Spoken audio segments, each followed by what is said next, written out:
So I'm David Lowe, I'm Principal Consultant for Oracle, who are the UK's largest app developer. We build mobile apps, enterprise applications and voice and chat services too.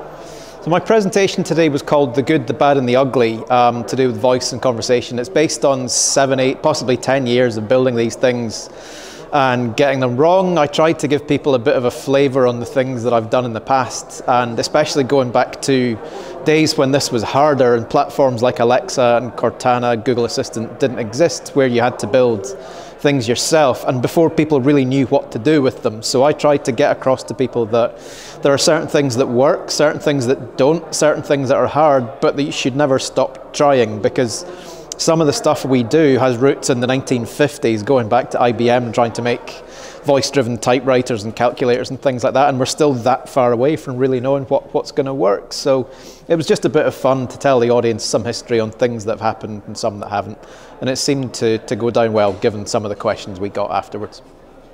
The event's been good. I mean, it's the first one I've done hybrid, so it's been really interesting to see the mix of people in the room asking questions and then picking up your phone at the end and having 100 comments on the talk you've done, which you would never get in a real live conference because there's never time for it. So that's actually been really good, and I'll go back tonight afterwards and help some of the things people have asked for. But yeah, it's been great. The speakers are good. There's a really sort of range of things being discussed, and it shows. The end of my talk was talking about how 10 years ago when I got into this, there wasn't really an industry, but now there's thousands of people working on it. Now there's thousands of stories people can tell.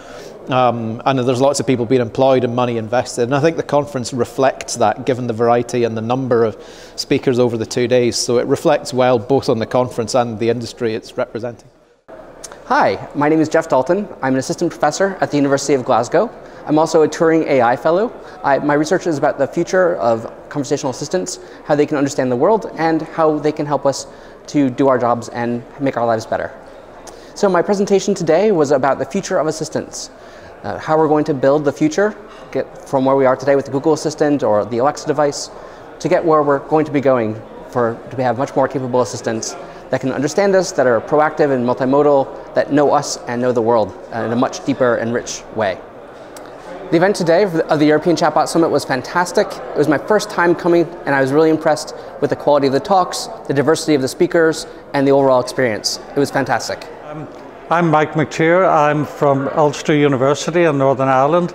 I'm actually retired from the work, but because chatbots are such an important thing and so popular nowadays, and that's what I've been working in for many years, my colleagues have invited me to take part in various projects, so I'm still working even though I've retired. Very interesting so far, and it's been great to be able to meet people again. For 2 years now we haven't been able to meet up, just online, and so this is a great opportunity to meet old friends and to make some new ones as well. I'm going to be talking tomorrow morning, and it's about a project that we're involved in. It's a European project. We have partners from Sweden, Finland, Cork in Ireland, and also from the outer regions in Scotland, from Stornoway. And so it's a project that's developing a chatbot to help with mental health support for people who live in remote areas. It's always difficult for these people to get contact with doctors and care workers. And so the chatbot that we're developing as part of the project is to enable them to be able to log on and get some support. It's not doing diagnosis, it doesn't replace human beings, but it's an additional type of support that we're developing. It's a multilingual chatbot, English obviously, Swedish, Finnish, and also Scottish Gaelic, which is quite unique. I'll go. Hi everyone, I'm the founder of Open Dialogue. Open Dialogue is a conversation platform. It helps you design, develop, and deploy sophisticated conversational experiences that are easy to scale. Hello everyone, I'm the Chief Design Officer at Open Dialogue. One of the main reasons I joined Open Dialogue was the fact that you could build complex and sophisticated conversations as a conversation designer in a context-rich environment. So it was, it's the first event that a lot of us have attended since the pandemic. So there is that just learning to be around more people, which was very exciting. It's an interesting moment for the chatbot industry and the conversational AI industry. We've had a few ups and downs where it wasn't sure what was going to come next and how much of it was hype and how much of it is reality.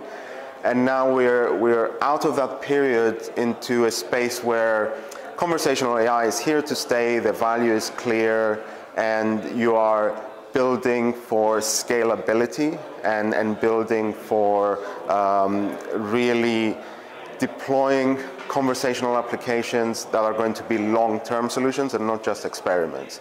So it's interesting to get everyone together and verify, yes, this is what everyone thinks about. And yeah, the first live event in 2 years, it rates very highly, right? There is, it has nothing to compare it to. I'm definitely ready for some more events and like interacting with people and learning and sharing knowledge, and I think that's definitely a key takeaway for me as well. And another key takeaway is that we have a lot of interesting things going on in the conversational AI space. A lot of interesting academic research is being done, which is also very inspiring, and they have the time and resources to go in depth into very important topics, and the fact that they get a space at Chatbot Europe to expose all of those learnings is really enriching for everyone. Hi there, I'm Maaike Groenewegen. I'm a conversation designer and a linguist from Hilversum, the Netherlands. And I basically work as a jack of all trades. I design conversations, I help coaching teams in finding their way into conversational, optimize the occasional NLP, NLU. And I'm basically having a really great time building communities such as Women in Conversational and Convo Club. My presentation was about how a little bit of language and linguistics knowledge can help you optimize the language recognition of your chatbot. And I basically gave 4 tips for people that are really easy to implement yourself. So no need for data scientists or very advanced software, just some basic linguistic structures that you can use to optimize your utterances and intent. People, next year, please come to Scotland yourselves, because the experience is just, it's magical in a sense, for sure. Thank you so much for organizing this. Thank you. So I'm Kane Sims, I'm the founder of VUX World. We're a strategic enterprise consultancy that helps organizations enable a conversational AI strategy. We help with roadmap planning, design, development, and all that kind of good stuff. And we empower companies to get the benefits from technologies that we've been discussing at this conference. The event has been fantastic. This is the first time I've been back in person since 2020, January 2020, when I didn't have any hair, let alone this kind of hair. And so it has been absolutely amazing to meet people who, some people who I know, some people who I don't know, some people who I've only seen on Zoom before. And so it's really the standout for me has been, you know, seeing talks in person, getting back on stage and speaking in person, meeting new people and people who I'm already familiar with, as well as people who I kind of know but haven't really met in person. So the whole thing has just been absolutely fantastic. Yeah, so my talk was about the future of conversation design. So a lot of what we've been discussing at this conference has been all around the current state of conversational AI and natural language processing. And so my talk was just picking out some of the common pitfalls that design teams and development teams get themselves into when they first start developing conversational solutions, and some advice about how they can adapt and change their practice to be able to create better, more user-centric solutions. And secondly, what's happening underneath the surface with the advancements of natural language understanding technologies, and how is that going to change the way that designers and developers work together and bring about conversational AI solutions.